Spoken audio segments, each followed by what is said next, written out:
Hi folks, my name is Bernadette and this video is about illegal recruiters, would-be temporary foreign workers, and immigration fraud of the Temporary Foreign Workers Program.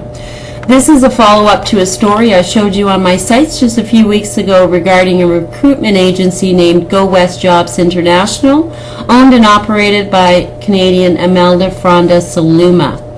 Imelda Saluma is a convicted criminal from 2006. She was arrested in Ontario 3 weeks ago and charged with 39 counts of fraud amounting to $1.5 million. The investigation into Go West Jobs and Saluma is still ongoing, and although not stated officially, Saluma is and will be charged with dozens, if not hundreds more, fraud charges.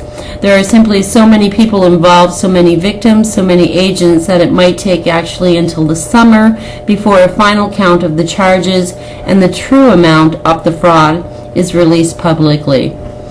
So this story, Saluma's arrest, did make it to mainstream media.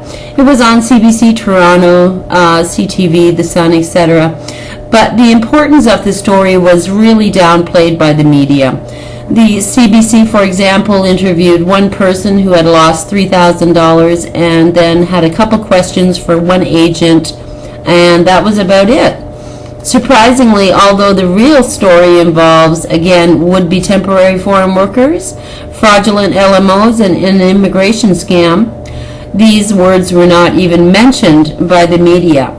Perhaps in 4 to 6 months, once all the charges are finally laid, this story will finally be truthfully told to Canadians and not just here on this site. Imelda Saluma and possibly many members of her family, as well as 35 agents around the world, but mostly concentrated in the Philippines, have been in operation for at least the last 7 years. This company and its agents have been selling fraudulent LMOs and employment contracts for amounts ranging from $6,500 to $9,000 each. This company has been bringing in both legal and illegal workers using the Temporary Foreign Workers Program. This scam is very much like the Platinum Care scam of July 2014, when 53 workers were brought in through illegal means. This scam, however, is much, much larger. This scam was only stopped in October of 2013 when the Canadian Embassy in Hong Kong increased its working visa processing time. This increase in processing time basically allowed the embassy time to finally detect the LMOs as fraudulent. Therefore, this left hundreds of would-be temporary foreign workers who had already paid for LMOs without the ability to enter Canada. The company Go West has not refunded these people, and this is why we are finally hearing about this scam. The people who purchased these fraudulent paperworks are now banned for 2 years from reapplying to Canada. Although the Filipino Employment Agency did ban Go West in 2013, we know Saluma was still in operation in December of 2014. And really, what does a write-up on a piece of paper do to stop a criminal organization?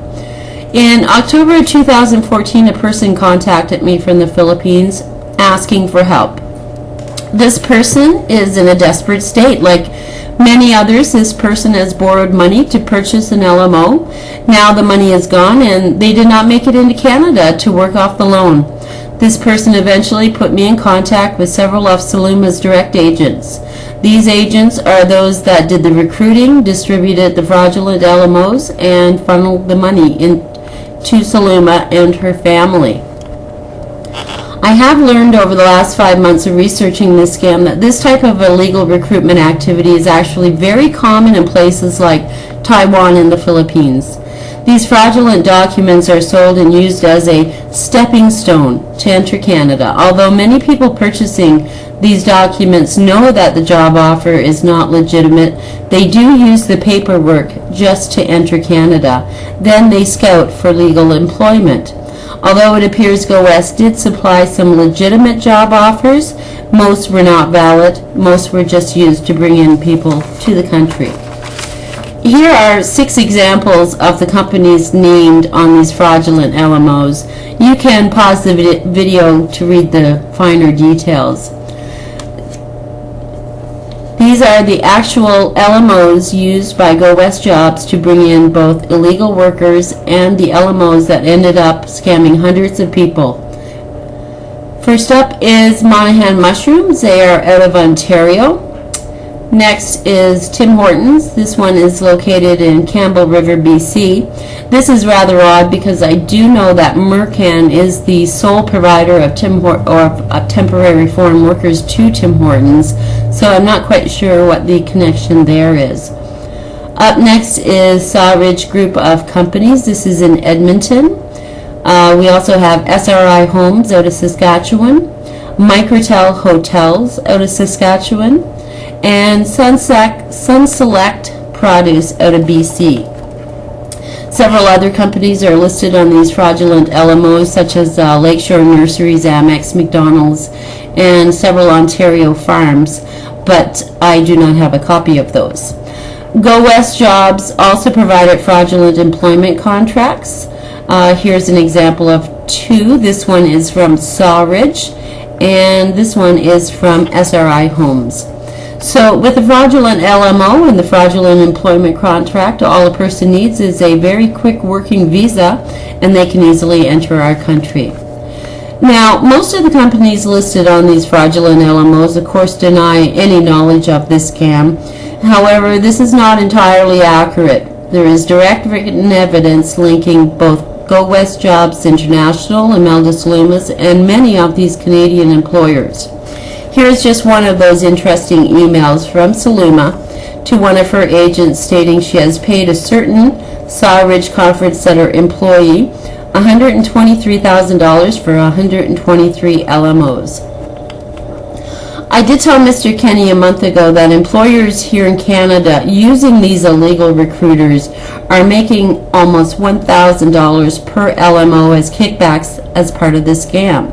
Mr. Kenny did not even blink an eye, and he told me he already knew. So yes, employers here in Canada are also profiting from this illegal activity. So as mentioned, I did meet with Mr. Kenny a month ago. I told him I have knowledge and evidence of a very large immigration scam. He promised me twice his lead investigator would contact me. I have yet to receive a phone call, and now Mr. Kenny has switched departments. Well, it's okay, Mr. Kenny. I have made Detective Mendoza, the investigator at Toronto's Fraud Unit, aware that the Immigration Department itself needs to be investigated. I will also contact the Liberal and NDP and Green immigration critics for help in getting the great incompetence of our Immigration Department investigated. It's very possible someone within this Immigration Department has aided Imelda Saluma in this scam by providing these LMOs. It has been alleged many members of Saluma's family are also involved in the scam. The scam funds have been directly deposited into their bank accounts. I will encourage again Detective Mendoza to pursue this angle. As for the agents, many have had years to report this scam but have not. Only after Saluma was arrested have some started to step up and contact the police. Some agents are in hiding and some claim to be victims. One agent of Saluma even used the scam to enter Canada as a temporary foreign worker. These agents have a lot of tough questions to answer. Were they actually operating legitimate recruiting agencies? Did they perform 5 minutes of due diligence and confirm the paperwork they were selling was legitimate? Were they not suspicious that something was wrong when they were laundering money into personal bank accounts? Why, in so many years, have they not filed police reports and reported this scam to the Immigration Department or any government department for that matter? I highly suspect, based on their actions to date, that most agents knew exactly what was going on. These agents are in a lot of trouble. Currently, a lot of threats and intimidations, a lot of serious infighting is happening between the agents and those who have lost their money. One agent has had someone threaten to burn down her house, and some agents have even threatened to sue those who have been scammed if they speak out. So here's a serious concern I have. This company has brought in workers that were illegal workers, and we will probably never know who. The agents never did background checks of any kind. Basically, anyone who could pay could purchase an LMO. Here's a text from one agent to another agent. It is a warning that one of the people who has lost money is threatening to hurt both agents' families in the Philippines. This person is connected to the People's Army of the Philippines, basically the ISIS of the Philippines. Although I'm very happy this person did not make it into the country, who has is the real question. The last bit of information I think Canadians should know is about the farming industry in Ontario, particularly the mushroom farms in regards to a position of worm pickers. At least 6 farms in Ontario are listed on these fraudulent LMOs. It has been stated to me both in writing and verbally that the worm picker job has been used to bring in a lot of illegal workers. I have heard some of these farms have been employing these workers at $5 an hour cash until they find valid employment. I think we need the investigators to leave their desk and actually go do some on-site inspections of Ontario farms. The Platinum Care scandal involved 2 Ontario farms also. This scam highlights not only the non-stop corruption of the treasonous temporary foreign workers program, but also the incompetence of our government. This story should have done a lot of damage to the credibility of the TFW program, but instead the media turned it into a petty victim crime instead of the huge corporate crime that it really is. I am going to post this video on Pierre Poilievre's Facebook account, and you can do me a favor, and if you think it's important, you can post it also. Maybe we can get his attention. Otherwise, I will write him and ask, why is a criminal allowed to own and operate one of Canada's largest recruiting agency? Why is Go West not on our TFW banned list? How many people has Go West brought into Canada using these fraudulent LMOs? Lots and lots of questions. Thanks for listening, folks. Please help draw attention to the issue of illegal recruiters with your MP, as there appears to be more illegal recruiters than there are legal recruiters in this country. Thanks.